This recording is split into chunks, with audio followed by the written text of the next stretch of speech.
Mirë se erdhët në Mashqip. Në këtë episod do të trajtojmë një temë njëkohësisht të vjetër dhe shumë aktuale. Do flasim për një ngjarje të 10 prillit 1994, ku u sulmua posta kufitare e Peshkëpisë në Gjirokastër nga disa persona të armatosur të ardhur nga Greqia.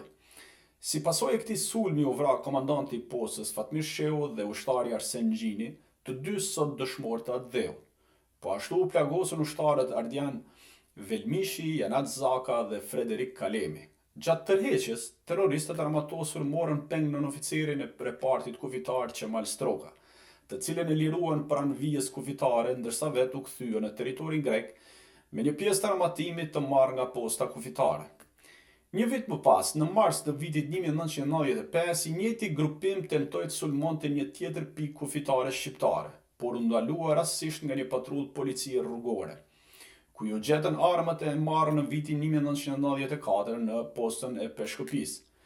Në mesin e të arrestuarve përveç shtetasve grek ishin edhe disa shqiptarë që ndihen grek, mes tyre edhe personazhi që do të trajtojmë sot, Alfred Beleri, nga progonati Tepelenës, por që veten e identifikon si grek. Për ngjarjen e Peshkëpisë u nisën hetime, u pezulluan, u rihapën, u pezulluan sërish, derisa në vitin 2019 prokurori Eugen Beqi e riapi çështjen duke identifikuar dhe marrë të pandehura autorët e dyshuar të këtij sulmi, terrorist që ishin 2 shtetas grek dhe 5 shqiptar nga zona e Marës, por që deklarohen grek. Ata janë Mario Kotulla, Jorgo Kristo, Haralan Papa, Jorgo Papa dhe Alfred Beleri, sot deputet i Parlamentit Evropian, edhe ky me disa emra të pakëzimit grek. Megjithatë, edhe pse u morën të pandehur, dosja kishte probleme. Mungonin materiale që ishin hequr nga fashikulli i hetimit, autoritetet greke nuk bashkëpunuan dhe shumë elementet e tjera që do na i shpjegoj vetë prokurori i asaj kohe Eugen Beqi. Këta të pandehur të marrë në proces nga prokurori Beqi u liruan nga akuza në vitin 2021 nga gjykata e posaçme me argumentin se vepra penale ishte parashkruar. Me fjalë të tjera, shteti shqiptar nuk i ndoqi penalisht brenda afatit ligjor, duke bërë që autorët e dyshuar të vrasjes së dëshmorëve të atë dheut të mos ndëshkohen kurrë. Për këtë çështje shumë kolegë gazetar kanë shkruar dhe denoncuar ndër vite, duke publikuar fakte e dëshmi të ndryshme. Ndër më të zënshmit ka qenë dhe mbetet kolegu Artan Hoxha, të cilin pak ditë më parë autoritetet greke ndaluan të hynin në territorin grek, duke cilësuar si person që cënon sigurinë kombëtare të Greqisë. Kështu që kolegu Hoxha ju bashku listës së kolegëve si Marin Mema, Olan Kalaja dhe shumë shqiptarëve të tjerë, sidomos nga komuniteti çam të shpallur non grata nga një shtet i Bashkimit Evropian, një skandal në vete. Por pse po kthehemi te historia e Peshkëpisë? Sepse Artan Hoxha u ndalua të hyjë në Greqi për shkak se ka denoncuar autorët e kësaj ngjarje, veçanërisht Alfred Beleri, i cili është rikthyer në politikën në Shqipëri me mbështetjen e opozitës dhe disa mediave. Kolegu Hoxha ka denoncuar vazhdimisht si autor të dyshuar të masakrës së Peshkëpisë, ka vënë në dukje dënimet e tij në Greqi në vitin 1995, i lidhur me këtë sulm, si dhe veprimtarinë e tij për dhunimin e simboleve kombëtare dhe thirrjet anti-shqiptare, së bashku me 4 persona të tjerë, të cilët janë dënuar në mungesë në vitin 2003. Po ashtu, kolegu Hoxha ka folur edhe për rikthimin e Belerit si kandidat në Bashkinë e Marës, më pas fitoren e tij me blerje votash dhe dënimin me 2 vite burg për shitblerje votash. Sipas Hoxhës, këto denoncime kanë ndikuar që Beleri, tashmë deputet i Parlamentit Evropian grek, të përdorë ndikimin e tij pranë autoriteteve të Athinës për të shpallur atë non grata në Greqi. Pikërisht për këtë histori, për Peshkëpinë dhe Belerin dhe për goditjen ndaj zërit të gazetarëve shqiptar, sot do të flasim me Artan Hoxhën. Artan, mirë se erdhe në Mashqip dhe faleminderit përsëri. Faleminderit për ftesën, Flamur. Si ndihesh sot zyrtarisht si non grata në Greqi? Në fakt, nuk është hera e parë që kam patur probleme me autoritetet greke, kryesisht për profesionin tim, jo për si qytetar, pra jo si qytetar i thjesht, por për shkak të punës time si reporter dhe për shkak të ngjarjeve që kanë mbuluar, që kanë bëjnë kryesisht me involvim të interesave ultranacionaliste, shoviniste greke në territorin e Shqipërisë. ti përmendit disa kolegë të tjerë, pra rasti i Mari Memës është për shkak të dokumentarëve që ai ka bërë në zonën e Çamërisë, e cila tashmë është një pjesë të cilën Greqia jo vetëm që ka po shkon gati një shekull që e ka aneksuar, por nuk e diskuton fare askush, as qeveritë tona, as politikanët tanë nuk guxojnë më ta ngrenë, jo më të kërkojnë hapa konkret, pa as ta diskutojnë fare në takimet e përbashkëta që bëjnë me politikanët apo me qeveritarët grek. Rasti tjetër, në fakt, unë tani e kam marrë vesh i Aulon Kalas, është për një dokumentar. Bëri publike tani dhe tha në 2019 jam shpallur. Po, ka shumë. Shiko, unë mbas rastit tim, për shembull kam pasur shumë kontakte me shqiptarë të cilët kam mësuar të njëjtën gjë, qytetarë shqiptarë, emigrantë, të cilët u është vendosur ky lloj dënimi po i quaj, por nuk është, se interesante është që nuk kemi të bëjmë me një, po marr rastin tim, nuk është një vendim gjyqësor që ti kesh mundësi ta apelosh. Pra është një vendim administrativ i qeverisë së një vendi të Bashkimit Evropian. Pra që ti nuk ke hapësirë dhe mundësi ku të drejtohesh dhe ku të ankohesh për ta zgjidhur këtë si lloj shkelje që të bëhet ndaj tesh, një shkelje haptazi e lirive të drejtave të njeriut. Është aq më tepër thash që e bën një vend i Bashkimit Evropian dhe për më tepër kur e bën për shkak të detyrës, për shkak të profesionit që ke si gazetar.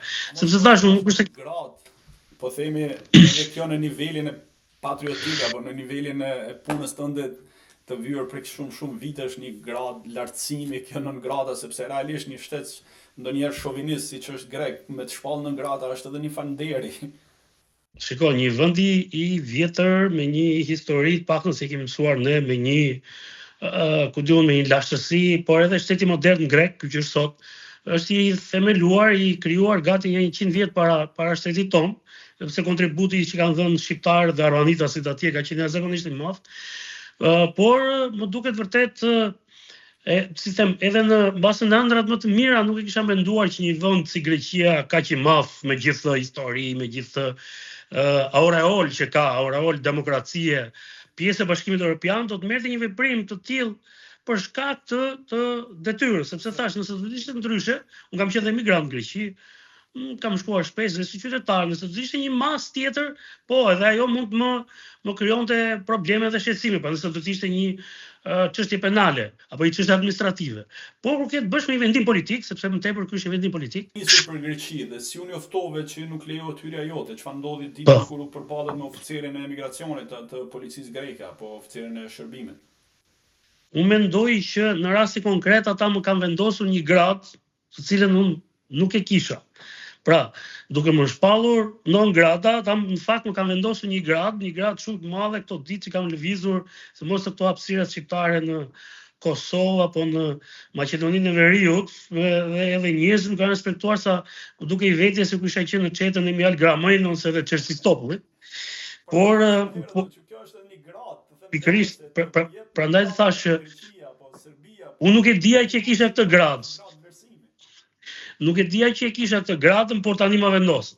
Për më tepër dhe motivi pse u vendos. Në të kaluarën, mbas rastit Kacifas, kam pasur një përplasje tjetër me autoritet greke për një 5 vjet dhe unë nuk kam hyrë nëpërmjet kufirit Gjelbër për të shmangur një rast të tillë, por jam detyruar të hyj nëpërmjet linjave ajrore për duke shkelur më parë një vend të Bashkimit Evropian. Pra nuk shkoja direkt në Greqi, se më kthenin mbrapsht, por shkoja në Itali ose në Spanjë dhe nga aty hyja në Greqi. Dhe duke qenë që në BE kontrollohesh vetëm një herë, pra në vendin e parë ku ti hyn, pra kisha mundësi, këtë më mësuan kolegët grekës, se nuk e dija, u dush atyre në fakt për një 2 dokumentara atje dhe më thanë që hajde në këtë mënyrë, pra shko në Madrid ose në Milano dhe hyrë në Greqi. Rastin e parë që provova për të hyrë në rrugë toksore, pra mbas rastin Kacifas, ti besoj mba mend që unë publikova videon ku ai ishte duke qelluar me policinë shqiptare, me automatik Kalashnikov, me uniformë forca speciale greke, pra praktikisht provova që ajo që thoshte pala greke se ishte vrarë një patriot grek me simbole kombëtare ishte gënjeshtër e madhe, sepse në fakt ishte një terrorist shtetas shqiptar me automatik në dorë, me optik ruse, sipër me automatik rus. Doli që ishte një frigacak sepse vrau veten në fund. ata është ende pa qartë, nuk ndaj t'i mendim akoma, unë se ka probleme ajo çështja dhe kjo është një problem që kanë autoritetet tona. Sepse duke qenë autoritetet tona të trembura dhe si them inferiore nga autoriteteve greke mundojnë të bëjnë zgjidhje të tilla. Më kupton? Pra që ta zbusin çështjen, meqense u fajsuan se e kanë bërë këtë gjë, atëherë gjetën, por në fakt nuk është bërë kurrë një ekspertizë, qoftë edhe siç e kërkon pala greke, të vinë ekspertët grek, aty ishte kufoma e të ndjerit, të bëj ekspertiza dhe ata të ishin të bindur për atë gjë se çka ka ndodhur. Por pamja që doli, në fakt se pamja doli të nesme, nuk doli atë ditë, demonstroi qartazi që personi që ishte i përfshirë në këtë ngjarje ishte në kuadrin e një terroristi, sepse policia e Dropullit nuk mban as armë vete. Ai qelloi mbi patrullën e policisë Dropullit, e cila nuk mban armë. Pra ishin të parmatosur. Pastaj ka ardhur Enea më vonë dhe ai është duke qelluar në mes fshatit dhe fshati Bularat është i mbushur duket në pamje qartë me simbole greke, me flamuj grek, të gjitha mallësive. Pra, duket qartazi, unë edhe në fshatrat greke nuk shoh ndonjëherë kaq shumë simbole sa zhvendosen në pjesën minoritarë në Shqipëri. Pra, kjo nuk ishte një çështje me karakter nacionalist. Kjo ishte një çështje që ishte më tepër një vepër penale, një akt terrorist. Dhe ky filmim në fakt rrëzoi gjithë fabulën që kishin ngritur ultranacionalistët grek, madje dhe politika greke, dhe i shërbeu madje kryeministit asaj kohe Tsipras në parlamentin grek, kur opozita greke, në atë kohë Gimi Art vazhdonte të ishte në këmbë, kërkoi që të mbajë 1 minutë heshtje në parlamentin grek për rastin Katsifas, kryeministi grek Tsipras e ka marrë fjalën dhe ka thënë ne nuk mund të mbajmë dhe nuk do ta pranojmë të nderojmë dhe të mbajmë heshtje për një person i cili ka hapur zjarr kundër policisë i vendi fqi. Pra, këtë gjë nuk është e mafalën. Kjo ishte në vazhdon e, se unë e kisha më të hershme, jam marrë me varrezat e ushtrisë greke në territorin shqiptar, pastaj jam marrë me zhvarrimet e Kosinës. Pra, jo do t'i shpjegoj pak nga pak. Prandaj që të them që të kemi një ta bëj të qartë për publikun që kjo është një vimësi, dhe pse ka ardhur. Pra unë nuk jam marrë as me histori në atë rast. Rasti Marinit për shembull është marrë edhe me histori. Unë jam marrë vetëm me çështjet e aktualitetit, të ndodhura qartësisht në territorin shqiptar. Pra, të ndodhur në territorin shqiptar. Po, është e vërtet që kam denoncuar se kam patur mundësi që të identifikoj persona që i shërbenin qarqe ultranacionaliste greke, që involvoheshin Shqipërinë nëpërmjet organizatave ultranacionaliste greke, nëpërmjet agimit të art. Ti mban mend pamjet në Himar kur sa herë kam xhir Karafanun atje që vinte ditën e zgjedhjeve. Dënimit të Bejlerit 2003 me bazën e planeve që dha. Pastaj jo po flas në vimësi për këtë se pastaj do dal tek Bejleri. Të gjithë këto elementë bashkë, se mos varrezat greke ndaluam 2 prej tyre. Ata 2 ndërtuan, po 2 i ndaluam. Dhe ndërkohë u ndërtua varreza e grupit shëndetësores dhe ajo sot e kësaj dite nuk ka eshtra. Dhe për ta mbushur me eshtra, u financua atëherë një grup personash, përfshirë edhe priftërinë të kishës ortodokse autoqefale shqiptare, se interesante është që memoriali i ushtrisë greke është ngritur në një manastir të kishës autoqefale shqiptare. Ndërkohë në kisha në atë kohë drejtori nga Nullato, se ta kemi parasysh që pse u bë kjo zgjidhje. Dhe ndërtimi ishte pa leje, kishte 1000 çuditëra aty, por më interesante dhe më skandaloze bëri faktin që s'kishin eshtra dhe po zhvarrosnin pleqet e plaka të varrosur në kishën bizantine, po ishte e kohës Bizantit, kisha e Kosinës, dhe donin t'i fusin aty. Arritëm në kohë atëherë, nuk paguan një nga varrmisit për 30.000 lekë e gjetëm, kisha vite tëra që i kërkoja të si gjeja do të prova, gjeja gjithmonë varret e hapur, po gjeja do të dëshmitar, nuk gjeja do të punojësit. Në atë rast, prefti nuk e pagoi njëri nga ata që hapnin varret aty, dhe ai më tregoi. Dhe kaq shërbeu për të bërë gjitha historia e madhe, e cila provoi nga meksia ligjore që ato ishin eshtra të banorëve të Kosinës, nuk ishin ushtar grek.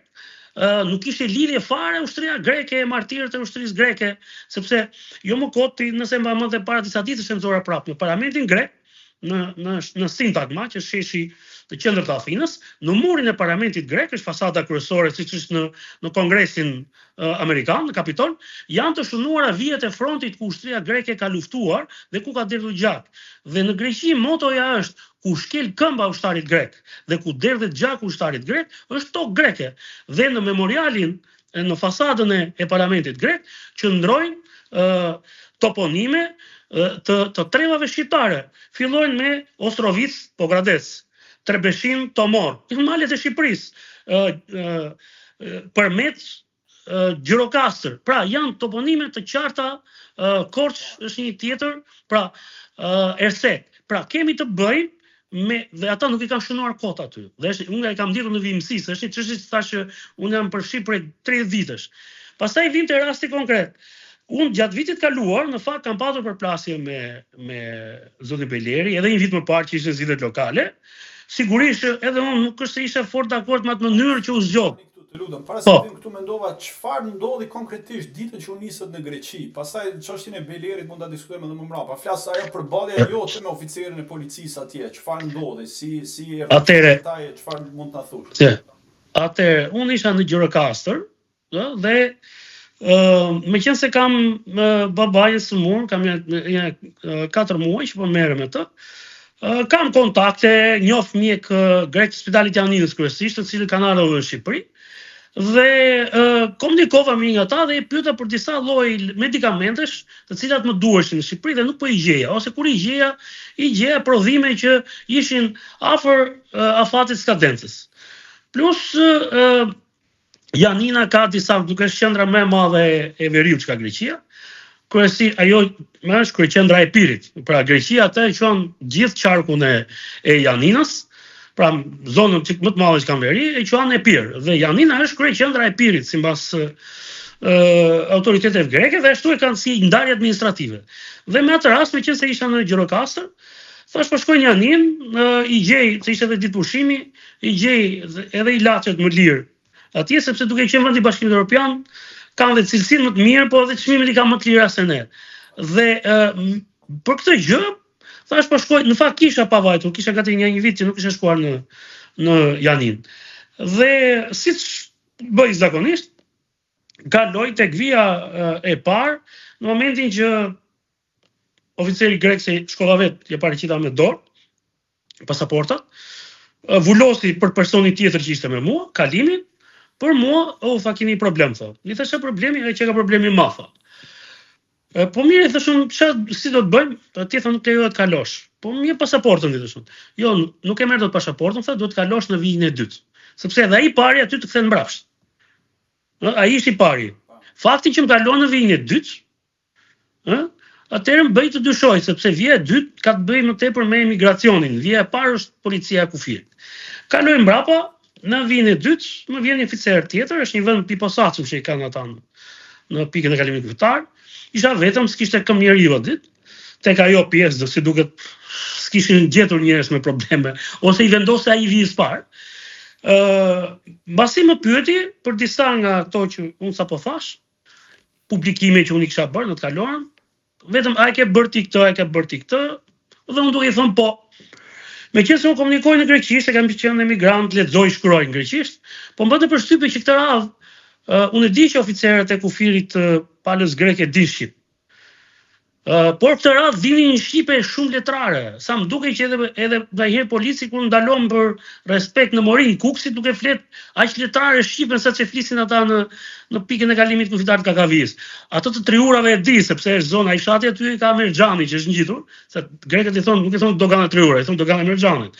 Dhe aty e di që bashkë me policët aty ka dhe agent shërbimit sekret, dhe ata e flasin mirë shqipen, sepse normale mbulojnë territorin e Shqipërisë kanë bënë me shqiptarët. Por në rastin konkret, unë vazhdoj greqisht, ai më fliste shqip. Dhe në një moment ndaloi dhe tha duhet të lësh gjurmët e gishtave. Kjo gjë më bëri përshtypje dhe i thash unë nuk kam bërë ndonjë vepër penale, nuk ka asnjë akuzë ndaj me, nuk kam asnjë lloj aktiviteti që e qoftë dhe administrativ që të kam patur probleme, nuk kam hyrë, kam dalë, thash nga Greqia përveç kësaj periudhe kohore, kur unë nuk isha qenë, pra për ka thash të rastit Kacifas, por dhe në atë kohë thash kam vulat në pasaport, që kam hyrë nga aeroporti Athinës, Eleftheros Venizelos e kaj, dhe kam dalë nga aeroporti Athinës. Aty nuk më dha përgjigje, por më tha do të japësh gjurmët e gishtave dhe ishte hera e parë që unë kam ikur në Greqi që në mars të më thënjishit, po hera e parë që lija gjurmët e gishtave. Dhe më mori foto dhe po ashtu retinën e syrit. Dhe kjo më bëri përshtypje dhe i thash, unë nuk jam kriminali, thash unë që kam konsumuar një vepër penale që ju përmbani të qëndrim. Nuk foli, vetëm më tha, do të qëndroni këtu, tha, dhe është vija e tretë, tha, që do të komunikoj me juve, tha, dhe do të japi vendimin pse ju jeni shpallur personi pa dëshiruar në territorin grek. Personi tjetër më ka mbajtur goxha, në fakt mbajti kot se ai fliste në telefon, mbas ai se dinte që unë dija greqisht, por ai fliste me familjar, me shok të vetët, se kishte ndonjë punë aty. Edhe në një moment e pa që unë po lëvizja, në fakt edhe fillova acarova që tani ndaj mendjen, me që do më kthesh, më kthe, se kisha lënë tjetri që më priste për jashtë. Në të momente ai vjen me i ton ndryshe nga të tjerët, edhe me të vrasht, madje polici vijës parë erdhi më ritakoi edhe një herë brenda, si duke dorëzoi turnin. Dhe se pash ishte me çantën e shpinës, më foli edhe duke qeshur, në fakt më tha, "Re, çka ke bërë ti, tha, që po të mbajnë këtu?" Qeshë e iku. Ky tjetër pastaj edhe me këto shprehje që i përdori, po mua nuk është se më zhgënjyen, se unë e di që këto lloj qëndrimi mbajnë. Dhe më dha vendimin atë formularin tip që është ai dhe tha do ta firmosësh kur shoh për çfarë më kishin shpallur personi pa dëshiruar. Dhe kur ishte edhe pika që përbën rrezik dhe kërcënim për rendin kushtetues dhe marrëdhëniet e brendshme dhe pastaj për marrëdhënien ndërkombëtare të Republikës Greqisë, më erdhi çik për të qeshur, fiksa ajo batuta e Fadil Hasës tek ajo telekomedia Oktapodi, sa i rrezikshëm pas kam qenë. Dhe aty më erdhi për të qeshur, po e mora atë vendimin dhe e firmosa në fakt dhe po shikoja se ishte shi i madh, po llogarisja atë hapësirën që do përshkoja nga aty ku isha deri tek ku ishte automjeti. Dhe shikoj reagimin aty nga mbrapa që largov, qërova nga Shqipëria, ju ktheva një moment i thash po shoh, po ruhem nga shiu, i thash nuk po ruhem nga juve. Dhe në moment marr të vendim, shkoj në makinë dhe kthehem tek dogana shqiptare. E pyes oficerët e policisë, më pritën sepse vërtet kur kalova si them më favorizuan duke mos më lënë radh, më kaluan shpejt. Kur më pa në kthim, tha se u ktheve, tregova ndimin, tha më është shik problem kjo punë dhe nuk është çështje tha që zgjidhet në rrugë pra, nuk e zgjidh dot, nuk do hyn dot policia. Kjo të bëhet në rrugë diplomatike, tha kryesisht, sepse u interesova pastaj. E vulosa pasaportën prap. Sigurisht ai kryqi që ata vun pasaportë nuk është më kryqi se unë i mbaj mend më herët, kur të vini një kryq në faqen e parë dhe ta nxjini pasaportën komplet jashtë përdorimit. Por në rastin konkret, ai e vuri kryqin ai ku kishte vulën e hyrjes në Greqi, atë vulën që ma vendosi pari, ky vuri në kryq aty dhe i ka dhënë dhe një shënim. Thash është nuk u befasova, por më duk si një vendim vërtet shumë ekstrem, sepse unë nuk mendoj që një vend i Bashkimit Evropian ka kaq shqetësim punën që bën një gazetar, qoftë dhe hetimor, dhe aq më tepër që merret kryesisht me ngjarje të aktualitetit, sepse unë nuk jam as antar i një force politike, nuk jam as pjesëtari i komunitetit çam, nuk jam as antari apo pjesë e partisë çame, pra unë nuk kam një angazhim politik konkret, thjesht kam ndikur profesionin tim, nuk jam përplasur për interesa personale, vazhdimisht kam mbrojtur interesat e vendit tim, të qytetarëve shqiptar, të kombit tim, jam përpjekur që ti provoj këto gjëra dhe mos i kem akuza në ajër, dhe koha më ka dhënë të drejtë për të gjitha, dhe tjetra, jam kujdesur gjatë gjithë kohës që të mos i politizoj historitë që unë publikoja në rastin konkret. Edhe pse në qendër të ulëmtimeve të mia ka qenë evidentimi i saktë i interesave që lobe apo qarqe të caktuara, se nuk po them shteti grek direkt, megjithëse në fakt kohët e fundit ishte shteti grek, nuk e fshem më, ka patur në Republikën e Shqipërisë dhe shqetësimet apo problemet që ata kanë krijuar, madje me një agjendë të qartë, të cilën e kanë avancuar. Dhe për më tepër, për të njëjtën gjë që bëhet në territorin shqiptar, nga gazetar grek, nga politikan grek, nga minoritar, ku diun, madje aq keq ka qenë situata vitin e kaluar apo në zgjedhjet e vitit 2023, sapo them në çdo panel me 4 veta, 3 kisha kundër, por mos e që kisha dhe moderatorin. Pra, më shumë i bëj PR dhe reklamoj dhe mbështetej Beleri, se sa mbështetesha apo më jepi kohë. Për atë doja të vazhdojmë tani këtu. Qoftë dhe kohë fizike. Do të shoj dhe diçka këtu. Shiko, unë kam qenë në Greqi nga mali, nga toka, i kam provuar të gjitha, domethënë, sepse kam ikë si migrant i palisur në fillim. Dhe në atë kohë ne nuk kishim as dokumente, s'matëm as dokumenta, as gjumë gishta, dhe prandaj nuk kemi qenë të regjistruar aty. Ky vendim që ka marrë para greke sigurisht që mua më pengon për çdo lloj aktiviteti që unë mund të tentoj në të ardhmen, qoftë politika, qoftë në administratën shtetërore. Me një non grata nga para greke jemi në Shqipëri edhe në fund kësaj pjese, sepse këto ligje kemi bërë ne, ky lloj shteti jemi ne. Pra, për një kundërvajtje në Greqi, ne morëm një kryetar bashkie aty e shpallën kërkim Kajmakun, e na mori 44 rroga në fund Kajmaku dhe 30.000 euro dëmshpërblim moral. E para kjo, e dyta, mbas kësaj, pana greke, pra mbase edhe për zhurmën që u bë, sepse në Greqi pati jehon shumë të madhe, për të justifikuar që nuk kemi të bëjmë me Bejlerin dhe me se Bejleri nuk është thjesht Bejleri, është përfaqësuesi i një grupi të madh interesash politike, ekonomike dhe të palishme që zhvillohen në territorin e Republikës së Shqipërisë. Dhe për ta sfumuar këtë gjë, kishin gjetur një foto timen që unë e kam bërë vitin e kaluar në 6 janar në qytetin e Konicës, është ura e famshme që është simboli ndërtuar nga Lipash Tepelena, dhe unë e pata publikuar dhe vjet. Dhe disa portale këto ultranacionalistët në fakt më monitorojnë, e kishin kapur atë foto dhe thoshin autoritetet greke, kush e ka lejuar këtë të hyjë në territorin grek? Nuk kisha hyrë nga toka dhe kisha 5 vjet që syja nga toka se dija që do më kthenin. Hyra nga doganë të urave, më shumë edhe për ta provuar që ai kishte mbaruar ai 5 vjeçi i ndalimit tim apo jo, po ishte thjesht ndalim me afat. Dhe në fakt kalova.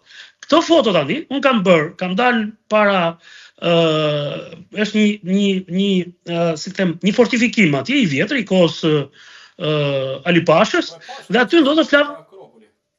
Po, jo, ato jam më vonë, do ta shpjegoj. Aty un kam dalë para është flamuri grek. Dhe un them, te ky vendi këtu duhet ishte flamur ka 150 vjet them që mungon flamuri shqiptar.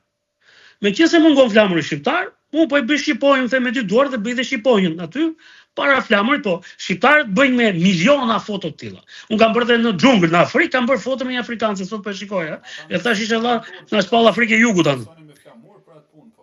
Dhe i çan ndodh për këtë gjë. Pra, e nxorën këtë dhe than, edhe vetë Bejleri e argumentoi pari dhe tha, nuk është pallur tha për mua tha, por për shkak të një fotoje që ka bërë atje. U detyrova mbrapa, pasi dëgjova sepse tani Bejleri nuk gënjen më si ultranacionalist grek, po është eurodeputet i një vendi Bashkimit Evropian. A e kupton tani dhe ku ka shkuar historia? Dhe kur dele gënjen një eurodeputet në mediat shqiptare, dhe kolegët tanë nuk i bëjnë minimumin e pyetjes, që çfarë është ky njeri. Por ai gënjen dhe thot, i është shpallur non grata për këtë foto. Shikoj pasaportën. Ja ta mbaroj dhe këtë është që të mos e shkëpuz nga e tëra. Dhe shikoj pasaportën dhe kisha vulat, kisha hyrë 2 muaj më mbrapa, dhe kisha hyrë në Athinë, në aeroportin Eleftheros Venizelos, kisha qëndruar ja 5 ditë aty. Kisha vajtur në Akropolin, atje kam patur kohë se kam bërë atë guidën që bëhet me autobus në qytet, Athina është qytet shumë i madh. Unë e njoh mirë se thash kam qenë migrant në Greqi dhe kam bërë foto me shqipoj në Akropoli, kam bërë foto me shqipoj në Sintagma, para parlamentit grek. Pra, kam bërë me qindra fotove, kam bërë dhe foto me shqipoj. Dhe këto i kam postuar. Pra, nuk është e vërtet që non grata ime është për shkak të fotos së Konicës, sepse un kam rihyrë në Greqi. Pastaj isha futur prapë në Mars dhe kisha bërë po të njëjtën gjë.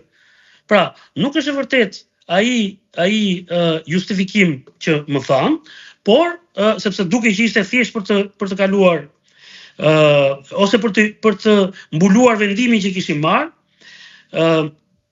por dokumente dhe thash që kisha vula dëshmonin qartë që kjo ishte thjesht një alibi, sepse e vërteta ishte penalizimi për shkak të qëndrimit që kam mbajtur ndaj interesave greke dhe lobimit ultranacionalist grek në territorin e Republikës së Shqipërisë.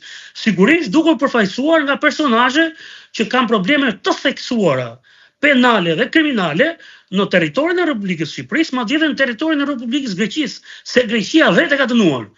Dhe unë këto në fillim nuk i kam ditur, pastaj duke bashkëpunuar me kolegë grek, edhe për shkak të detyrës në dyja anët, kjo gjë më ka ndihmuar që ta plotësoj, si them, puzzle-in, ta plotësoj gjithë atë çfarë përfaqëson ky personazh dhe me sa duket të gjitha ato mblodhen së bashku duke më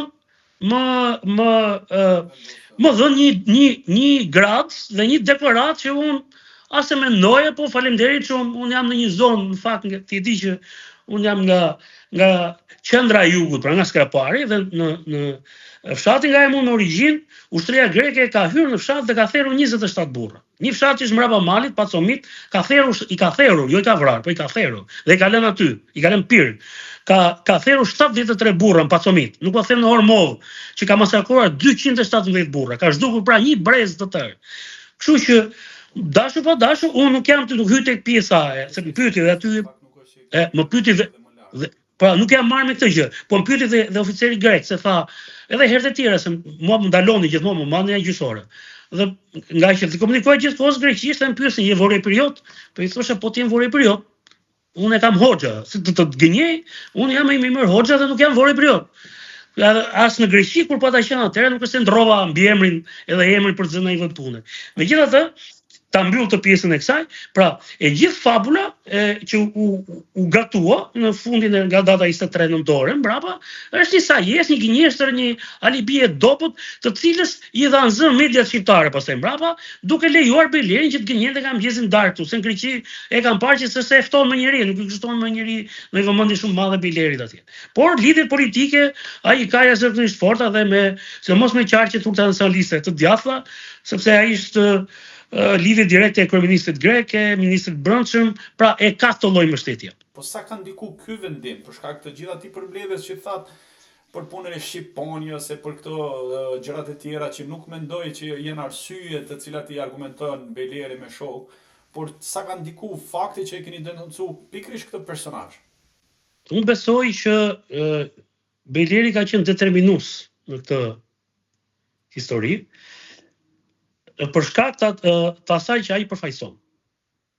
Pra, ai është një nga njerëzit më të fuqishëm, dhe kjo fuqi është dhënë nga Greqia, nga Athina, që ka operuar në territorin shqiptar duke patur këtë lloj ngarkese. Pra, jo pa qëllim është zgjedhur Beleri. Minoriteti grek në Shqipëri është një minoritet që ka kontribute në territorin e Shqipërisë. Pra ata kanë nxjerrë edhe në kohën e regjimit, nuk është se kanë qenë më të favorizuar, nuk ishin më të përsekutuar. Ata kanë nxjerrë me qindra inxhinier, profesor, doktor, njerëz politikan, njerëz të nderuar, të cilët kanë dhënë kontribut në shtetin shqiptar. Kanë dhënë kontribute edhe në kohën e mbretërisë Zogut, edhe gjatë regjimit komunist, edhe mbas viteve 90. Pra, ata kanë nxjerrë njerëz me kontribute, me vlera. Çuditërisht, drejtimi i organizatave kryesore politike të minoritetit grek, sidomos gjatë dekadës fundit, u janë lënë personazheve si Beleri, të cilët nuk kanë as formimin, nuk kanë as, po të shikosh domethënë në mënyrën ku flet, po si ka të shkruar ato gjërat, ato përgjigjet, e ka problem. Dhe mbi të gjitha, nuk është një njeri që ka dhënë një kontribut në një fushë të caktuar, në një limit të caktuar, siç kanë qenë politikanët e tjerë. Ne kemi patur shumë deputet dhe kemi që përfaqësojnë minoritetin grek. Madje kemi deputet që përfaqësojnë minoritetin grek edhe në radhët e Partisë Socialiste, edhe në radhët e Partisë Demokratike. Pra nuk ka futur vetëm PBT-ja, partia e tyre, por dhe në forcat e mëdha politike, madje kemi patur në rang ministri me radhë. Pse Beleri u kthye në një problem? Beleri është një personazh të cilin unë kam hasur herët, ti e them fillim tek masakra e Peshkëpisë, por ajo që e damkosi dhe e identifikoi emrin e Belerit është se sulmi 19 marsit i vitit 1995, një vit më mbrapa. E njëjta komando tentoi të bënte të njëjtën gjë, por këtë radhë jo në krahun e majt të Kakavijës, ku ndodhej reparti Peshkëpisë, por në krahun e djathtë Kakavijës, ku është reparti i Longos, është një fshat i vogël që kemi ne aty dhe sepse flasim gjithmonë për postat kufitare, nëse ne sot ne s'kemi më posta kufitare, por posta kufitare që ishin në kufi me Greqinë, ato kishin ngelur që nga koha e komunizmit, por ushtria shqiptare vazhdonte t'i përdorte. Dhe meqense ata në repartin e Peshkëpisë gjetën një trup rekrutësh, kryesisht ushtarë të rinj që ishin te 3 mujori i parë, ata arrin të parë matosur. Në atë kohë në fakt ne kishim edhe ushtari vendroje, kishte automatik, po s'kishte fyshet.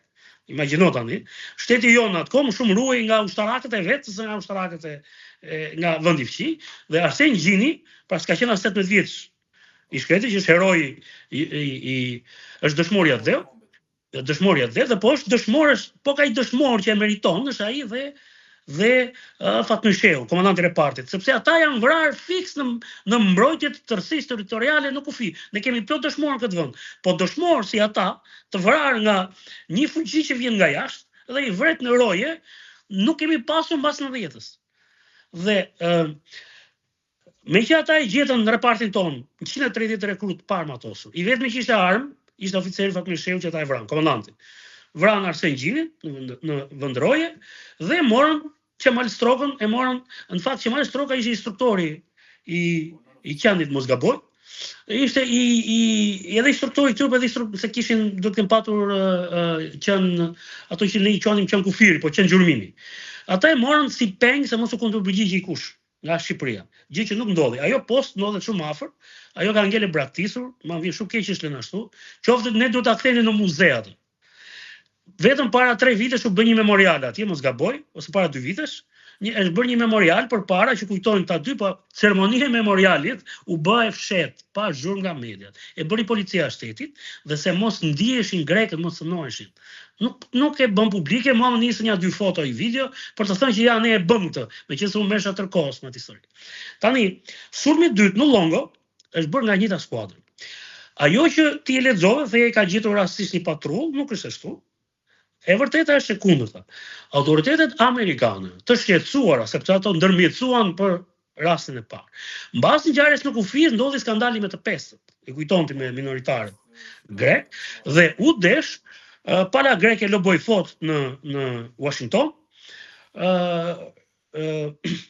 Diaspora që ata kanë në Washington është shumë e fortë, që kanë Shtetet Bashkuara të Amerikës, ata lobuan fort, u deshin një ndërhyrje amerikane, por në momentin kur amerikanët e panë që Shqipëria nuk ishte përgjegjëse, nuk ishte fajtore, pra ne ishim te thjesht ashpërsia se si vepron gjykata tonë të rastit pestëve, por kjo ishte kundërpërgjigje e sulmit që na u bën. Dhe mos haro, ai është sulmi më i madh që ka ndodhur në Shqipëri në 80 vitet e fundit. S'kemi patur sulm territorial me trupa. Ka qelluar gjatë luftës së Kosovës, ka bombarduar ushtria serbe në brendësi të territorit shqiptar, por nuk ka hyrë me trupa. Ndërkohë, autoritetet amerikane njoftuan palën shqiptare dhe palën greke, prandaj posta jon ishte në gatishmëri dhe po priste kur ata tentuan për herë të dytë. Dhe prandaj u tërhoqën ata, se ndryshe ata do ta sulmonin. Madje Longo e kishin dhe më lehtë dhe më afër se Peshkëpia. Por fakti që tanët u kundërpërgjigjen,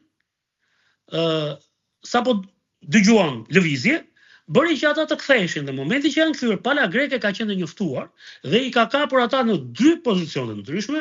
Ata janë paraqitur fillimisht gjuajës si gjatar, po armatimi që ata kishin me vete, nuk kishte armatim gjallë. Dhe kur u pa përbërja e grupit, që ishin pjesëtar të policisë greke, të forcave speciale greke, që ishin këta shtetasit shqiptar me kombësi greke, të cilët ishin shumë të dyshim, atëherë policia greke veproi, i çoi në drejtorinë e qarkut të Epirit, pra në Janin. Ne aty kemi parë pamjet përpara, si nxorën mediat greke dhe kanë dalë emra. Armatimet që u kapën, mjetet që u kapën, pajisjet, sa ata kishin pajisje ndërlidhje, radiomarse dhënëse, uniformat që ata përdornin, tregonin të gjitha që kishin të bënin me një njësi sulmi. Mbi të gjitha, sulmi i parë u mor përsipër nga Mavi, organizata apo fronti për çlimin e Vorjo e Epirit. Pra që ishte një strukturë që vepronte brenda territorit grek dhe vazhdon të veprojë edhe sot. Dhe vepron dhe në Shqipëri. Sa herë që ne humbim vigjilencën, ata veprojnë. Dhe emri i Fredi Belerit për herë të parë ka dalë aty. Fati i tyre që u arrestuan, dikush ishte fakti që një vit më mbrapa ndryshoi politika në Greqi, ndryshohen situatat, jo një vit, po edhe pak më vonë, dhe ranë akuzat për sulm në territorit grek. Unë kam nxjerrë gazetën greke Tanea, ku thot ja kush janë agresorët e kufirit me Shqipërinë. E kanë nxjerrë media greke, nuk kemi nxjerrë ne para, se ne si dinim. Po i kanë publikuar ato dhe i kanë mbrojtur dhe shqyqysh i kanë gjetur. Dhe që aty ka nisur kjo lufta e madhe, me thënë drejtën, sepse po përdoja argumentat greke për të përballur me akuzat greke. Akuzat u rrëzuan ndaj tyre dhe u dënuan vetëm për armbajtje pa leje. Po çfarë ndodhi? Të nesërmen e këtij aksioni, pra 19 marsit, është bërë një kontroll nga autoritetet greke në Athinë. Në disa vende, mes tyre ishte vila e një doktori me origjinë nga Imara, Andrea Kokaveshi. Dhe në vilën e tij dhe në një ambient tjetër u gjetën armatim, Kalashnikov apo pistoleta me numër serie, të cilat ishin në inventarin e ushtrisë shqiptare, konkretisht në inventarin e repartit të peshkëpisë në zonën e Gjirokastës. Pra u provua qartë që automatikët e marrë në peshkëpi, pra armët, sepse ta kuna sulmuan si ishme automatik, ishin me shotgun, armët e marrë aty u gjetën në Athinë. Kush i çoi ato armë në Athinë? Dhe pse pikërisht në këtë vend, këta ishin njerëz të afërm ose me lidhje me grupin që sulmoi repartin tonë. Pra, kjo është gjëja që ekspozoi Belerin për të parë dhe e përfshin gjë. Në Greqi për të gjë është dënuar me 1 vit armbajtje pa leje. Ndërkohë, në vitin 2003 është dënuar për shkak të zgjedhjeve në Himar, unë kam ndjekur atje. Ata donin të fitonte Bollano, nuk fitoi Bollano dhe pastaj atje pati akte, si them, dhunimi haptazi simboleve kombëtare, djegje e flamurit shqiptar, thirrje të qarta antikombëtare, thirrje përçarse, dhe të gjitha këto ndikuan që të fillonte një procedim penal. Në fakt u sabotuan zgjedhjet, u penguan numërimi, ka patë incidente të rënda në atë kohë, sepse dhe policia jo nuk vepronte. Dhe kishte një gjë, sa herë një marrë ndodhte diçka, nuk u pëlqente rezultati, menjëherë dilte Ministria e Jashtme greke në deklaratë shtypi dhe merrte në mbrojtje personat që e bënin këtë gjë. Dhe për fatin të mirë të Shqipërisë nuk ishin qytetarët e Himaras që e bënin këtë gjë. Ishin këta që ishin të ardhur nga Greqia ose të financuar nga Greqia për ta bërë këtë gjë. Dhe çfarë ndodhi? Kjo çështje u gjykua. Shkalla e parë e dënoi zotin Beleri në Vlorë, gjykata e apelit po ashtu e dënoi, gjykata e lartë e lan fuqi, madje ka shkuar deri në Strasburg dhe gjykata e Strasburgut e të drejtave të njeriut e ka lënë në fuqi vendimin e gjykatave shqiptare.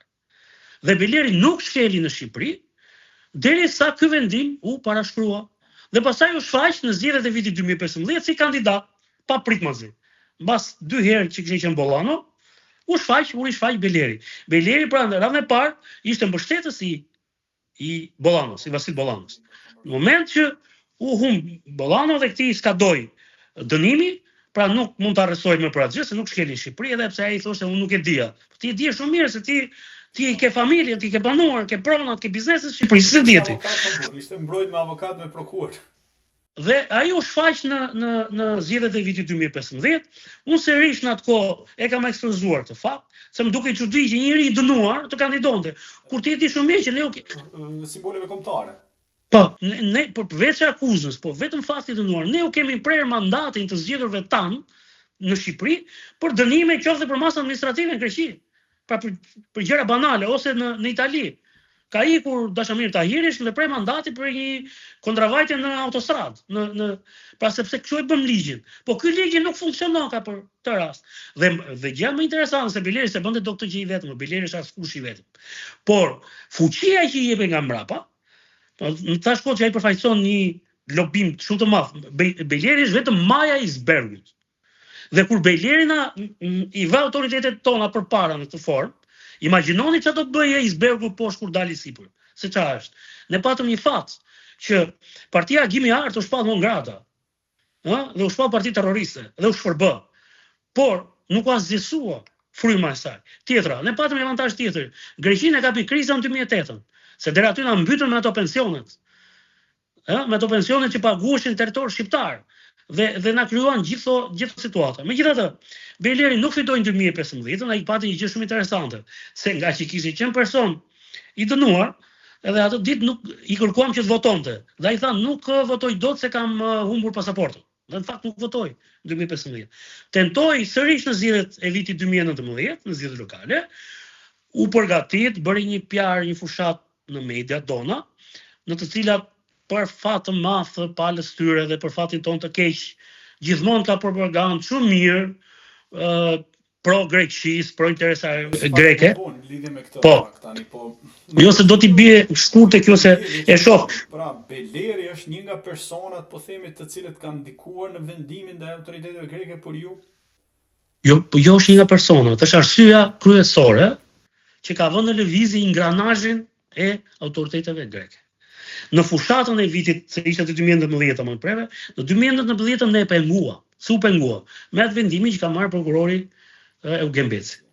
Po, ai e pengoi. Dhe ai e nisi hetimin, pse e nisi në atë moment? Sepse parashkruaj ngjarje. Po s'hapej në atë moment, ngjarja e Peshkëpisë me 2 dëshmorë ta dheu pa autor, siç i mbajmë ne, pa autor, ne e dim shumë mirë se çka ka bërë, pa e kemi pa autor. Mund të parashkruhet. Pak më vonë lidhe me këtë çështje në fakt tani, po ti mendon që Beleri ka qenë pjesë e grupit që sulmoi Nuk mendoj unë. në Peshkëpi në vitin 1994, bazuar në Kjo është një gjë që çfarë thuan në referuar media greke. Kjo është një gjë që nuk e mendoj unë. Kjo është një gjë që e kanë dokumentuar autoritetet greke, është publikuar media greke, është në dosjet tona. Në atë dosje ti mund ta pyesësh prokurorin më vonë, në ato dosje që kanë asgjësuar. Sot kush dosja e shërbimit informativ për ngjarjen për 10 pritin e 94-s dhe për 19 marsin e 1995-s? Kush dosja e shërbimit sekret ushtrisë shqiptare? Kush dosja e prokurorisë Gjirokastës? Kush dosja tjetër pastaj penale? Si është e mundur që autoritetet greke dhe autoritetet shqiptare lejuan që ta zgjersojë dhe të fshijë ajo dosje. Dhe më e keqja dhe më e rënda, mendoj unë, në gjithë histori kush është? Është pjesa tjetër më mbrapa që autoritetet greke, meqense ne themi që kemi marrëdhënie të mira me Greqinë, nuk na dhan asnjë gisht letër për rastin konkret, nuk na kthen përgjigje dhe na penguan. Për këtë rast dhe na penguan. Me Genin shumë detaje lidhe me këtë pra, histori. Kjo dëshmon se çfarë përfaqëson, prandaj po ta them çfarë përfaqëson Beleri. Në vitin 2023, në zgjedhjet lokale në Himar, kryetar bashkie të Himarës dhe u fitu në fakt si kryetar. Pra ai kandidoi për kryetar në Zez ose një njollë Zez për Partinë Demokratike në Shqipëri, të cilët e promovuan dhe e udhëzuan ose e lejuan që të bëjnë në emër të tyre, në emër të kësaj partie si kryetar bashkie në Himar.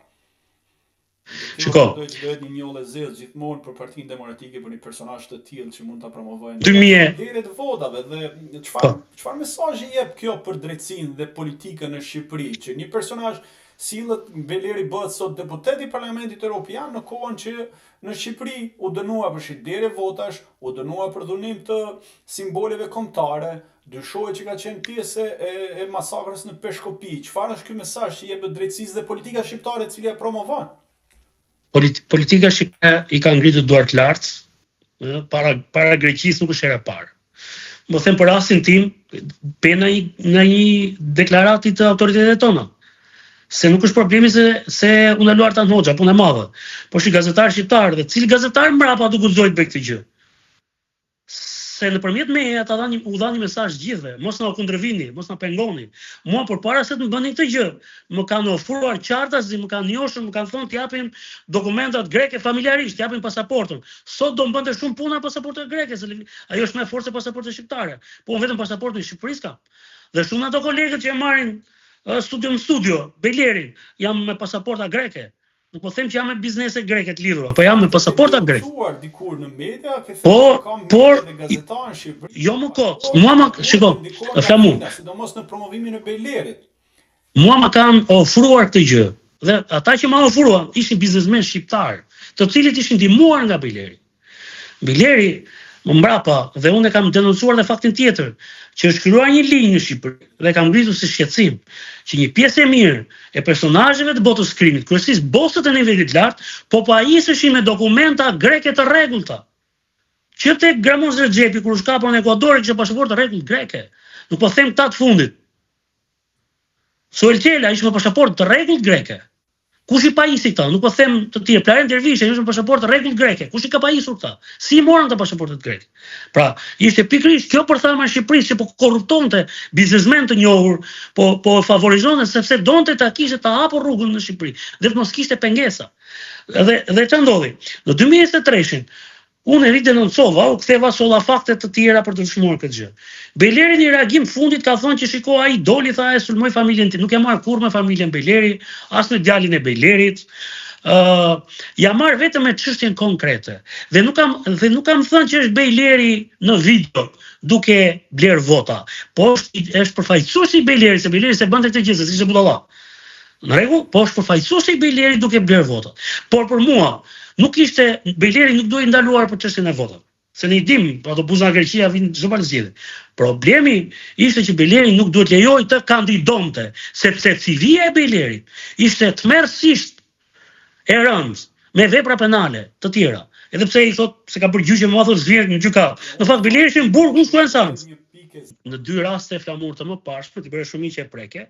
Pra kur fitoi Bollano, u përdori një kinezëri që të mos e favorizoni direkt partitë, njëra nga partitë, në rastin konkret ka qenë Partia Socialiste, në teori kandidat fort. Kandidati fort çante votat e shqiptarëve. Dhe duke çarë votat e shqiptarëve favorizonte fitoren e Bollanos. Kurse herën e dytë ishte të dyja forcat që donin fitonte Bollano. Pastaj kur u bën bashkë forcat shqiptare, e morën Bashkinë e Imarës. Pra e kanë marrë gjithmonë Bashkinë e Imarës kur bën bashkë. Dhe në 2023-shin, Bejleri nuk e fitoi i vetëm Bashkinë. Bejleri e fitoi sepse u mbështet nga opozita shqiptare, ishin votat e Partisë Demokratike dhe votat e Partisë Lirisë që e mbështetën ato.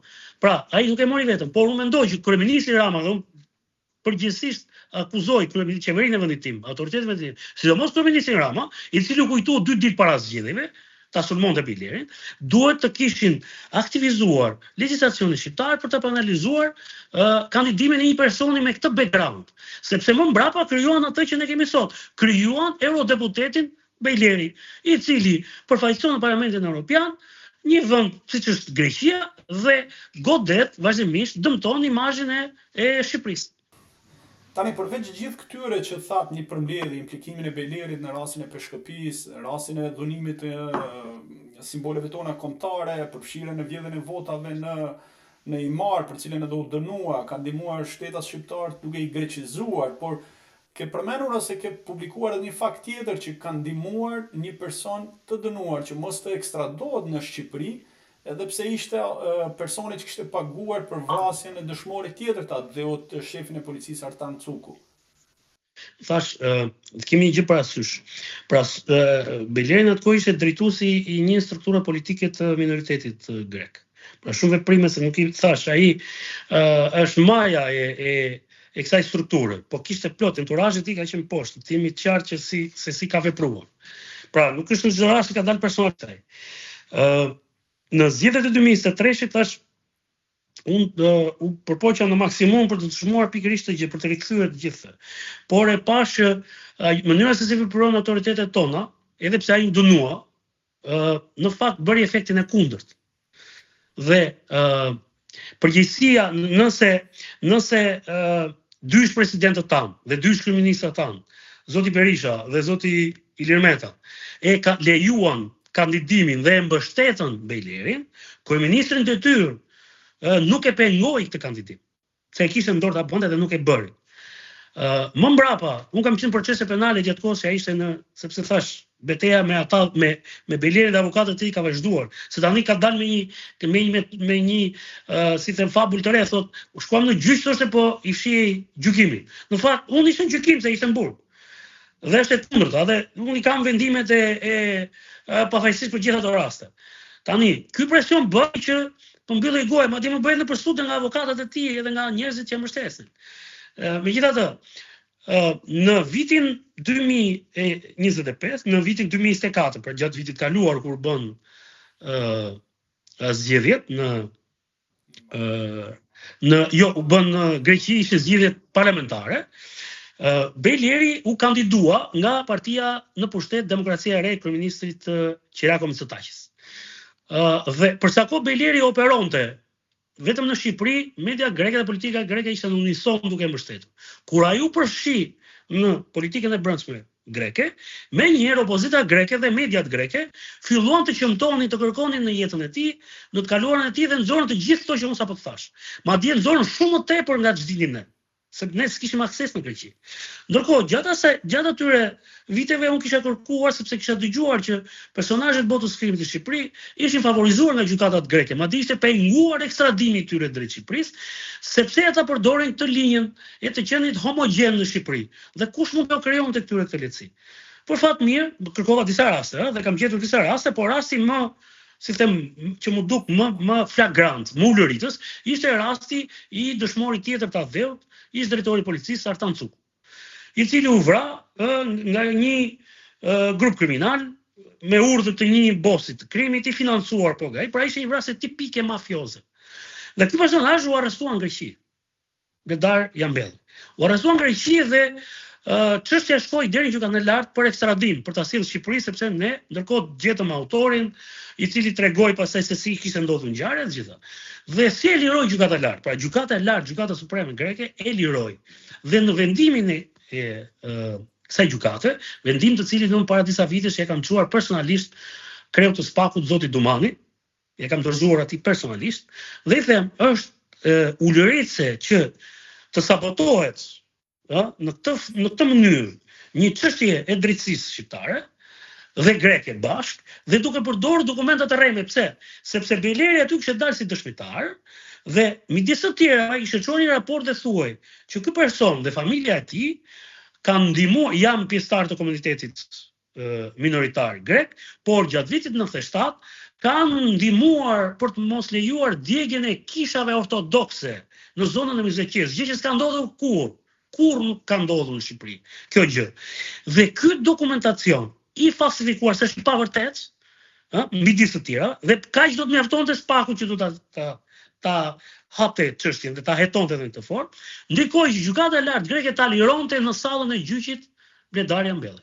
Dhe ai doli, por mbas disa muajsh u bë sërish u kthye në epiqendër të autoritetet greke se ishte pjesëmarrës në një masakër që ndodhi në Athinë, pati disa të vrarë, u riarrestua dhe këtë media greke ja përdori gjatë fushatës kaluar.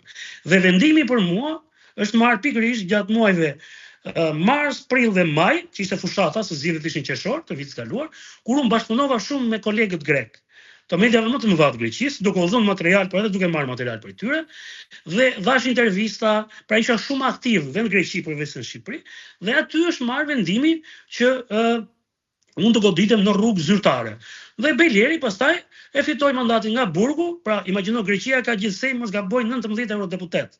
Partia në pushtet ka vetëm 9.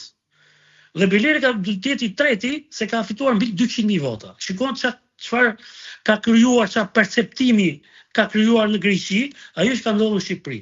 Pra, atyre është krijuar perceptimi, se shikoj reagimet e ditës fundit të mediat greke, sikur në Shqipëri, si them, këtu shteti jonë shkel dhe dhunon të drejtat e minoritetit grek, gjë që është e pavërtet. Është krejtësisht e pavërtet.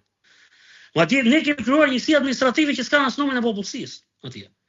Dhe nga ana tjetër, shteti grek vetë nuk ka ratifikuar gjitha marrëveshjet për minoritarë.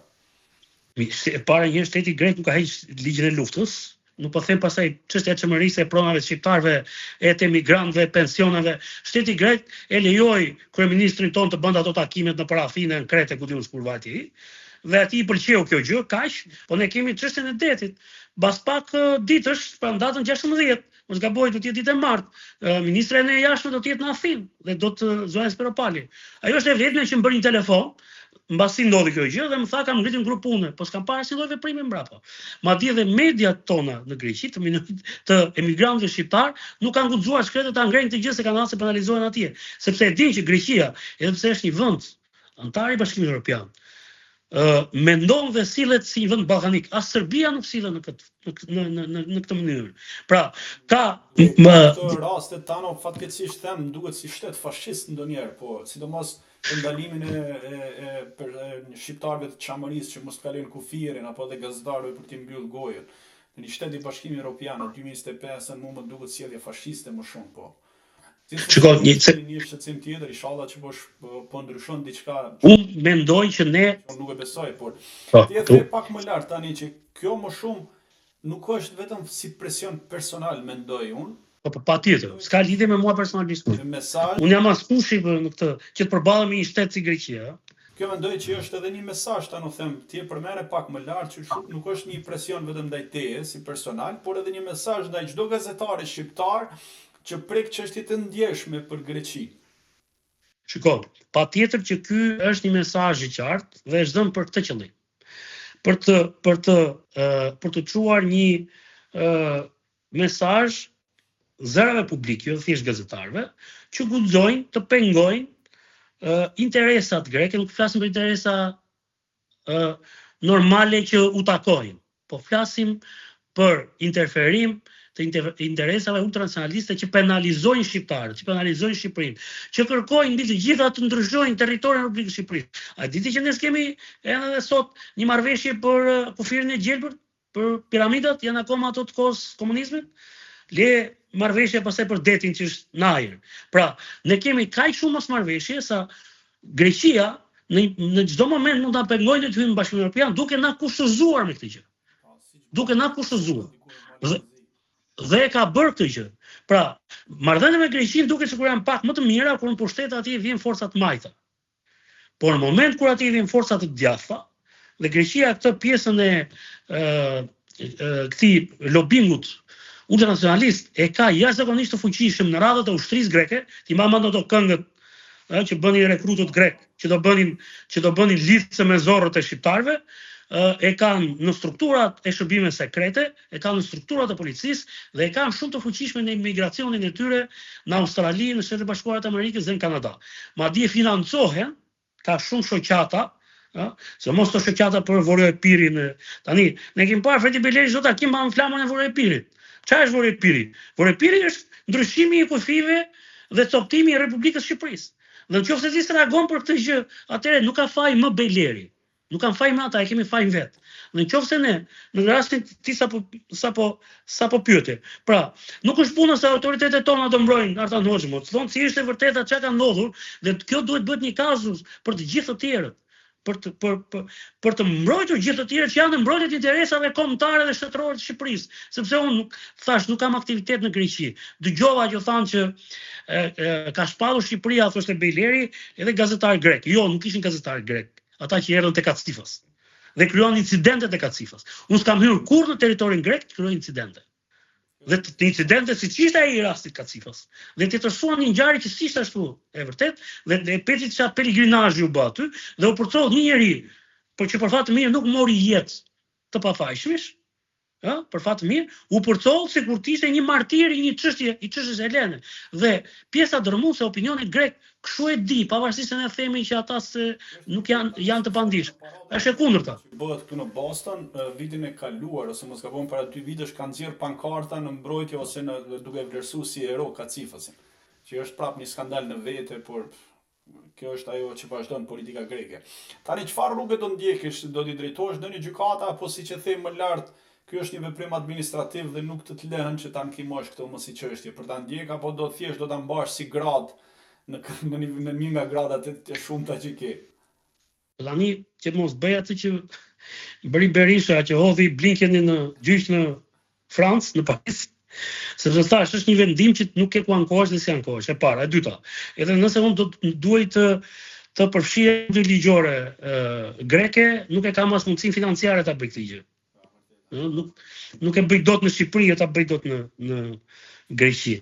Sigurisht që me organizatën ndërkombëtare të gazetarëve janë përpjekur, kam kontaktuar me ta, me struktura që merren kryesisht me këto çështje në Parlamentin Evropian në Bruksel, po kemi të bëjmë me eurodeputetat që është direkt ai, por mos themi dhe për eurodeputetët e tjerë që mbrojnë interesat greke dhe Shqipëria nuk është një vendotar i Bashkimit Evropian. Pra si them, është do të jetë më tepër një betejë që do të bëhet në ajër, duke ndjekur rrugë diplomatike dhe mediatike, sepse rrugë ligjore janë të mbyllura. Është një vendim i shtetit grek, nuk është një vendim gjyqësor. Ore, ata mund të shkonte mendja të bënin edhe ndonjë prapësi tjetër, se ai të lindë të hyjë në territor grek, edhe të arrestonte atje brenda dhe të çonte për ndonjë çështje penale që mos kishte nga të vija. Kështu që dashur pa dashur, ma kanë bërë një nder dhe një favor, por këtë e bën thash edhe një herë, se këtë ne i bëjnë dhe në Shqipëri. Ka shumë njerëz në Shqipëri, edhe përfshirë zëra publik, të cilët kanë mbajtur qëndrime konkrete ndaj problematika që kanë shkaktuar Greqia apo enturazhi i tyre në Shqipëri dhe janë penalizuar nga autoritetet tona me ndikim grek. U është prerë karriera, përfshirë dhe prokurorin që do kishte më mbrapa në intervistë. U është në prerë karriera. Pra duke u bërë të qartë që kush merret me Greqinë, ti thrasim mendje se ne jemi më të fortë se ju dhe ne do t'u godasim në vendin tuaj, se s'është puna po më prish punë Greqiaj. Pa po mundohet më dëmtojnë në Shqipëri thash. Ai praktikisht më ka ndërprerë më atë vendim, çdo jo se kam pas mendur më bë politikan ose më bë zgjedhër vendor. Por nëse unë do ta tentoj këtë gjë, kam të ndaluar për shkak të këtij vendimi që kam marrë nga Greqia. Gjithsesi, unë do vazhdoj të bëj të njëjtën gjë që kam bërë deri tani, jo vetëm shqipponjën e flamurin shqiptare, të mbroj interesat shqiptare kudo që ati janë, por u bëj thirrje të gjithë shqiptarëve. Se mos të tyre që si puna ime kanë vetëm një pasaportë, kemi vetëm atë pasaportë shqiptare, ne do ta luftojmë këtu, nuk duhet të ikim. Pra duhet të luftojmë këtu brenda. Nuk duhet të trembemi, nuk duhet të si them të na joshin në raste të tjera. Nuk duhet të dorëzohemi kur jemi në të drejtën tonë për të mbrojtur avdeun tonë, për të mbrojtur vendin tonë, për të mbrojtur simbolet tona kombëtare. Është e kundërta, janë të tjerët ata që na kanë rënë në qafën. Dhe ne për sa kohë do të qëndrojmë në të formë, si shqiptarët e Kosovës në veri, kundër interferimit slav, që do t'i fshi nga harta Serbia, si shqiptarët e Maqedonisë Veriut, që janë në betejë të vazhdueshme atje me slavët e Maqedonisë, si shqiptarët e Malësisë në Malinezi, që janë po ashtu në një përballje të vazhdueshme. Ne nëse veprojmë si etnitete të veçuara, nuk do të dalim dot, por nëse nuk bëhemi bashkë dhe të gjithë së bashku mund ta përballojmë të presion, mund t'ja dalim dhe mund të kthehemi edhe një herë. Shiko, e di cila ishte akuza kryesore që bëshin mediat greke, to edhe zërat publik në Greqi. Më akuzonin mua si njëri që kërkon Shqipërinë e madhe. Pra, unë kërkoja Shqipërinë e madhe. Tani, edhe kërkoja Shqipërinë e madhe duke bërë shqiponjën. Tani, të bësh shqiponjën, e para herë simbol që përdoret në gjithë planetin sot. E bëjnë reper, këngëtar, futbollist, artist, e para. E dyta, të kërkosh Shqipërinë e madhe, është cila është ai motivi konkret ose arsye konkrete që kam kërkuar unë që ne të marrim pjesë të territoriale. Sepse të kërkosh Shqipërinë e madhe, ndërkohë ne mezi po mbrojmë të Shqipërinë që kemi.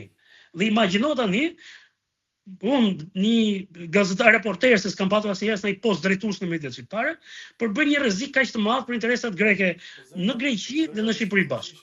Për këtë fakt i ka prish punë, por nuk ka më mirë se nga ky mesazh që ta mbyllim bashkë. Ti faleminderit dhe mbar, edhe mos e vra mendjen sepse ti je me të drejtën dhe me faktet. Pastaj pjesa tjetër do t'ja lëm atyre të cilët e mbështesin dhe promovojnë për interesat caktuara, qoftë edhe fatkeqësisht edhe në disa media, jo në të gjitha, por në disa media që japin zë njerëz si puna e Fred Belerit. Të falenderoj dhe gjithë mirë. Tani faleminderit. Pasi dëgjuam kolegun Artan Hoxha për shpalljen e tij non grata nga shteti grek dhe arsyetimin e tij në lidhje me ndikimin e Alfred Belerit tek autoritetet greke për këtë sankcion, bisedën do të vazhdojmë me ish-drejtuesin e prokurisë së krimeve të rënda Eugen Beqin. Prokurori Beqi në vitin 2019 rihapi hetimet për masakrën e Peshkopis dhe mori të pandehuar 7 persona, mes tyre dhe Alfred Belerin. Hetimet të cilat sipas zërave publik alarmuan autoritetet në Greqi, çka thuhet se ndikoi që ish prokurori Beqi të ndërpritet karriera në sistemin e drejtësisë. Pikërisht sepse guxoi të rihapte këtë çështje dhe të merrte të pandehuar edhe vet Belerin, sot deputet i Parlamentit Evropian.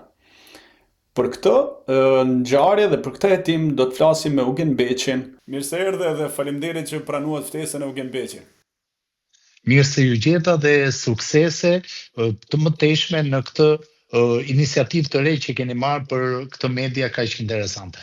Faleminderit, Geni. Do të kemi bashkë një bashkëbisedim ndoshta vitin tjetër në lidhje me gjithë atë rrugtimin tënd në karrierë, por që në një moment tjetër këto do ta realizojmë, besoj do pranosh.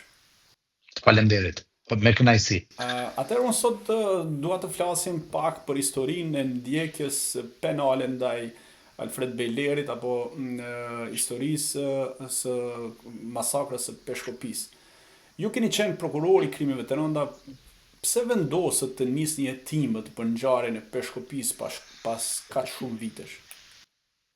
Shiko, duke qenë se në periudhën e viteve të fundit të karrierës time si prokuror, unë pata një bashkëpunim të ngushtë për shkak të profilizimit në luftë kundër terrorizmit me drejtorinë antiterror, vlerësuam së bashku që këto çështje të cilat kanë të bëjnë më shumë me dinjitetin e Republikës, çështje të cilat kanë të bëjnë me faktin e përgjigjes së një shteti ndaj agresioneve të mundshme, vendosëm së bashku me drejtorinë antiterror ta riçelim një dosje e cila vit pas viti po bëj gangren jo vetëm e drejtësisë, por dhe e mënyrës se si shteti duhet të trajtojë integritetin e tij. Duke qenë se drejtoria antiterrorit në bashkëpunim me prokurorinë për krime të rënda duhet të nisnin një çështje, ne analizuam çdo detaj të punës operative që drejtoria antiterrorit kishte kryer në lidhje me një çështje të pezulluar. Se duhet kemi në konsiderat faktin, një çështje që është pezull, një çështje e cila nuk është zgjidhur përfundimisht, e detyron policinë që her pas here të mbledh të dhëna, të cilat mund të çojnë në zbulimin e autorëve të mundshëm dhe pse jo dërgimin e tyre para gjykatës. Ndërkohë, drejtoria antiterrorit kishte mbledhur një grup të madh informacionesh, kryesisht ato që quhen burimet hapura, nga dokumentar të televizioneve, kryesisht Top Channel, dokumentar të gazetarit Marin Mema dhe disa libra të botuara në lidhje me fakte dhe rrethana të reja të patrajtuara në dosjen penale. Dhe duke i bërë të gjitha këto bashkë, menduam që ato indicie krijonin mjaftueshëm bazë për të rindërtuar dhe për të riçelur një çështje penale. Po, përveç këtyre materialeve të burimeve të hapura, kishte informacione nga institucionet, po themi, të kohës, qoftë të prokurorisë, të gjykatës, të shërbimit informativ shtetëror, që gjetët dhe mblodhet nga arkivat, flas si gjykata apo edhe prokurori. Shiko, në lidhje me çështjen, siç ju thash, policia dhe në rastin konkret drejtoria antiterrorit kishte mbledhur dhe informacione nëpërmjet intervistimit apo burimeve të saj, nëpërmjet informatorëve të saj, informacione të vlefshme, të cilat kornizonin më saktë autorët e mundshëm të asaj masakre. Por duke ju referuar mënyrës se si çështja ishte trajtuar në 1994, ne fokusin ton kryesor e patëm në dy mënyra dhe dy drejtime. Në 1994, kur ndodhi masakra e Peshkëpis, prokuroria asaj kohe kishte çelur një çështje për aktin terrorist dhe një çështje tjetër për veprimet apo mosveprimet që shkonin në kuadër të shpërdorimit detyrës nga ushtarakët e repartit atjeshëm. Dhe ishin dy çështje më vete. Çështjen e dytë që kishte të bënte me shpërdorimin e detyrës ushtarakëve e trajtoi prokuroria ushtarake e kohës si në Gjirokastër dhe në Tiranë, përrjedhoi dhe gjykata ushtarake, seksioni gjykatës ushtarake pranë gjykatës penale. Ishte për gjykim. Ne kemi pas diskutuar, juve pata të thënë që është dukur një pjesë e materialeve që ka qenë në arkivën e gjykatës.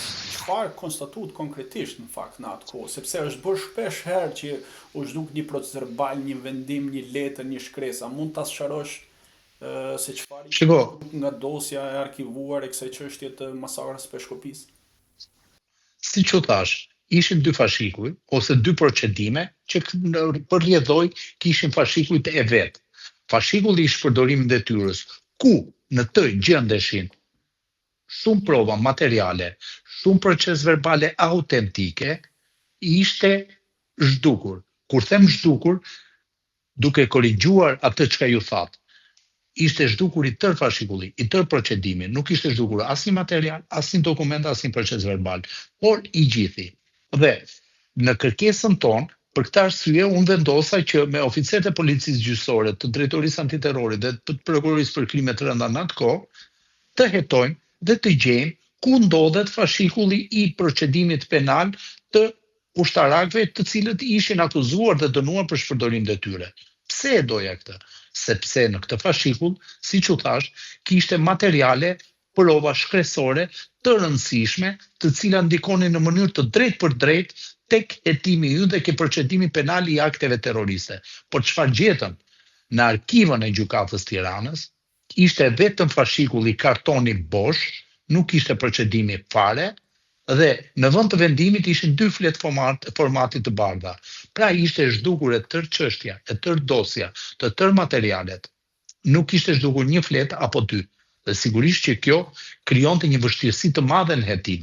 Pse krijonte vështirësi të madhe në hetim? Sepse në këtë fashikull që u zhduk çuditërisht, ku shteti shqiptar nuk ishte I zotit të ruante një fashikull të tillë, ishin materiale procesverbale të këqyrjes dhe sekuestrimit të sendeve që ndodheshin në repartin ushtarak të Peshkëpisë. Dhe këto sende mua më duheshin hetimit për të realizuar procesin e kryqëzimit të provave. Duke ndodhur përballë një fakti të tillë, unë njoftova prorët e mi, njoftuam dhe tërë drejtuesit e gjykatës Tiranës në lidhje me këtë fakt. Dhe nuk e di se që ndodhi më tej pavarësisht relatimeve tona, sepse unë në atë periudhë u shkëputa. Por kjo ishte shumë e rëndësishme dhe një minus shumë I madh për vazhdimsinë e hetimeve. Në fakt, pavarësisht kësaj, me sa kam informacion, unë nuk ka pas ndonjëherë në hetim për shkak se nuk dihet se cila ishte koha e zhdukjes së këtyre materialeve ose dosjes komplet në arkiv. Po çfarë, a pati të siguru provat mjaftueshme që ta shtyni çështjen përpara, sepse më sa kujtoj unë, ju komunikut edhe akuzë Fredi Bellerit në atë kohë dhe personave të tjerë. Duke ju referuar faktit që një person duhet marrë I pandehur brenda afateve kohore të cilat lejojnë ushtrimin e ndjekjes penale, këtu kam parasysh parashkrimin, ne mblodhëm materiale të mjaftueshme të cilat lidheshin si një indicie ose provë rrethanore për të vërtetuar faktin penal. Dhe nëpërmjet metodave speciale të hetimit, duke rifilluar çështjen, ne arritëm të kryejmë dhe përgjime ambientale, telefonike dhe tëra llojeve, të cilat na kurrizuan në 10 apo më shumë persona të cilët ishin autor të kryerjes së veprës penale me dyshimet tona. Në bazë të këtyre dyshimeve, pra indicjet që ne kishim gjatë hetimit të çështjes, indicjet që ndodhen nga burimet e hapura, pyetje e personave të ndryshëm, marrje të dhënave operative, informative gjatë kohës që dosja ishte pezulluar dhe kthimin e tyre në prova procedurale pasi dosja u rifillua, të gjitha këto element na çuan në faktin që shumë prej këtyre personave duhet të merreshin të pandehur, dhe kur një person merret I pandehur, dyshimi është I arsyeshëm I bazuar në prova. Sigurisht që duhet dhe një hap tjetër më tej, pasi e merr personin të pandehur, të konsolidosh akuzën, të vendosësh vulën e fundit dhe ta çosh për gjykim apo jo. Dhe ne te kaluam këtë fazë, një fazë e cila që nga 1994 nuk ishte te kaluar, nuk ishte kornizuar të themi, nuk ishin individualizuar autorët e mundshëm të veprës.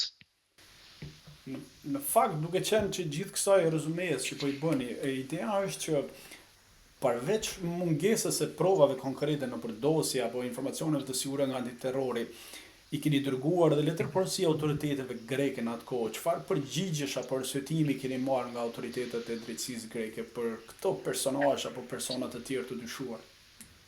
Shiko, duke ju referuar ngjarjeve të relatuara, disa prej këtyre personave që ne I kishim marrë të pandehur, vite më parë, pranë vitit 94, disa kohë pas ngjarjes, ishin arrestuar në Greqi me armë pa leje. Dhe duke qenë se ishin arrestuar në Greqi me armë pa leje, ne kishim shumë interes në lidhje me këta persona për mënyrën se si ishte zhvilluar procesi, për mënyrën se si ishin mbledhur dhe çfarë provash ishin kapur këtyre personave. Dhe pastaj, duke I kryqëzuar me provat që ne kishim në dosjen tonë, provat që duhet na vinin nga Greqia, patjetër do krijonin një tablo më të qartë të autorëve të veprës penale. Por çfarë ndodhi? Autoritetet greke nëpërmjet ndihmës juridike që ne I kërkuam, e kthyen të cunguar përgjigjen. E kthyen të cunguar përgjigjen dhe pikërisht këto element që unë ju thash që ne kërkonim, pikërisht këto element nuk u sollën. Nuk u sollën çfarë provash ishin sekuestruar personave të arrestuar, çfarë armësh, numrat e armëve dhe shumë elementë të tjerë. Dhe mangësia e parë, mungesa e plotë e letërporosisë, mangësia e dytë që ishte e shtetit shqiptar, ajo humbje e atij fashikulli që ju shpjegova më parë, e bën që procesi të ishte më i vështirë në drejtim të provueshmërisë së plot pas fazës së marrjes së tyre të pandehur. Pra, letërporosia greke u kthye si përgjigje, por jo e plot në bazë të gjitha kërkesave dhe në bazë të ndihmës juridike që duhet t'i jepni. Ne e dim që prej shumë vitesh autoritetet greke nuk kanë bashkëpunuar, sidomos për këtë ngjarjen e masakrës për Shkopi. Por vetë i pandehur Beleri ju e keni marrë disa herë në pyetje në atë kohë dhe siç thash më lart i komunikuat edhe akuzën. Si reagonte ai, çfarë deklaronte, apo vazhdonte me ato arsyetimet e nuk kam qenë në territorin shqiptar? Ne pasi morëm persona të pandehur, normalisht si procedura e parashikon, i morëm ata dhe në pyetje si persona që janë të pandehur në prani të mbrojtësve të tyre ligjor. Për rastin konkret që ju thoni, për këtë person, unë personalisht kam patur 2 seanca me këtë person për të pyetur si pandehur. Rreth 30-40 minuta ne kemi harxuar kohën vetëm për të përcaktuar generalitetet në proces verbalin e marrjes në pyetje të personit. Pasi kishte shumë emra, Dimitris, Diomitris, Alfred, Alfredis, dhe mbi të gjitha ngesnim tek mënyra se si do të identifikoj komësia, shtetësia, çfarë dokumenti do të paraqitej, më kujtohet mirë do paraqitej pasaporta greke apo të letë njoftimi ose karta identitetit shqiptar. Këto ishin elemente parë, të cilat e pash që e bënin të vështirë në formën e bashkëpunimit personit. Pavarësisht të gjitha drejtave që ka një pandehur që mos flas fare.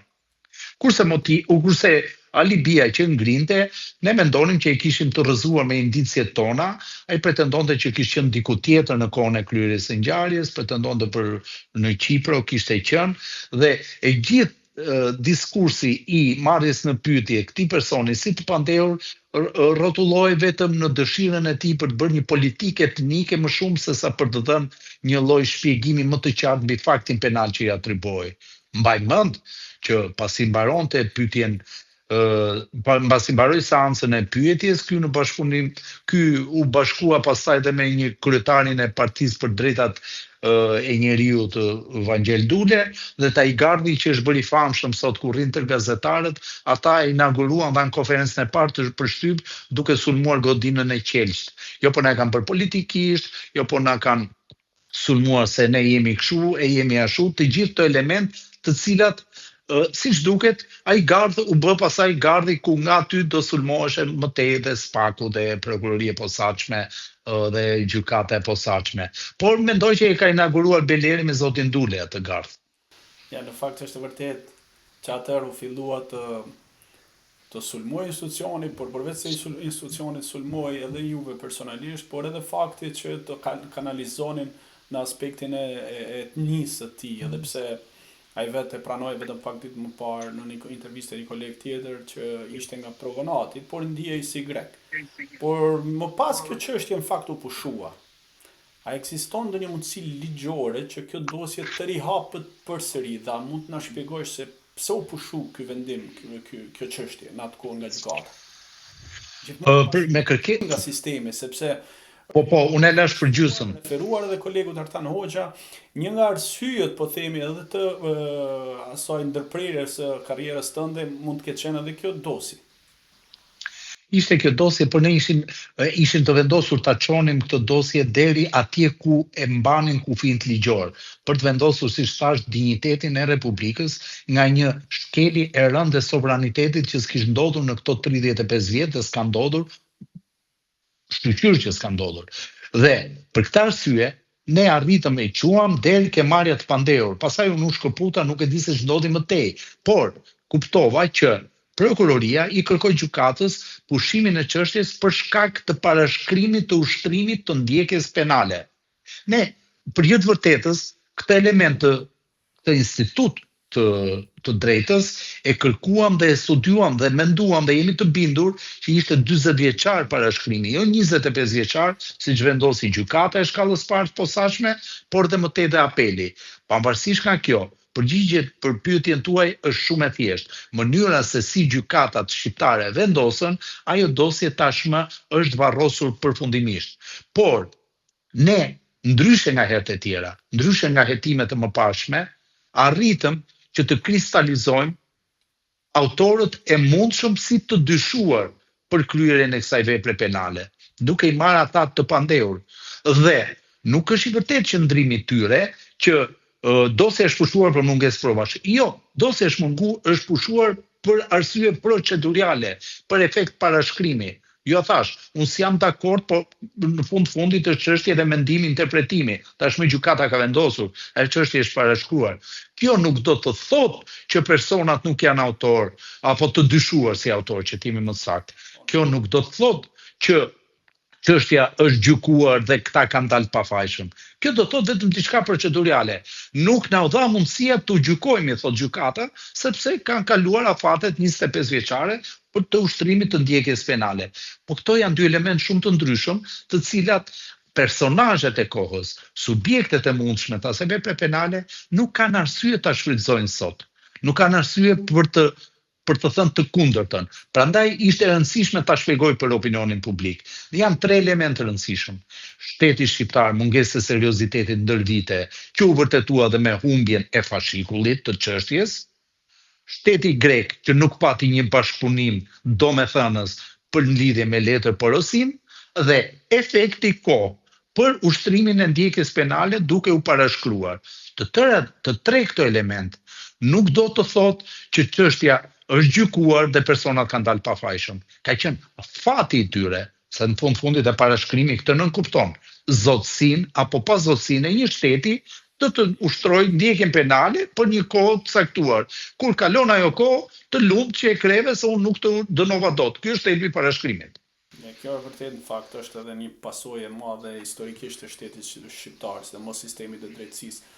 Por duke qenë që tashmë personi në fjalë po vazhdon karrierën politike si deputet i Parlamentit Evropian, dhe duke qenë që juve jeni marrë gjërësisht ose e keni trajtuar këtë çështje duke i komunikuar dhe akuza personit në fjalë, duke marrë shkas edhe nga ditët e fundit të kolegut Artan Hoxha që u shpall si person i padëshiruar ose nor ngrata nga autoritetet greke, a keni frikë se për shkak të kësaj mund t'ju shpallen edhe juve nor ngrata në momentin që tentoni të kaloni në Greqi? Shiko, me kolegët që ju përmendni, kolegët tuaj, janë disa prej tyre dhe ma kam bërë shpesh këtë pyetje dhe i thash, shiko, unë nuk po tentoj ta provoj. Ç'më duhet mua ta tentoj ta provoj? Në rast se kam marrë vendimin, le ta mbajnë aty për vete, por nuk e besoj. Nuk e besoj për shumë arsye. E para e punës dhe e parimore është që është një vend antar i BE-s, një vend me një traditë të theksuar demokracie, një vend që ushtrimin e ligjshmërisë e ka si parim bazë, të paktën kështu e deklaron, dhe unë besoj që nuk kanë arsye të deklarojnë non grata apo jo një njeri i cili ka zbatuar ligjet e shtetit të tij. Dhe mendoj që është një arsye e pamjaftueshme. Çfarë mund ndodh? Gjithçka mund të ndodhi për hir të vërtetës, por që ta relaksojmë situatën, atëherë s'po e provojmë edhe nuk po kalojmë.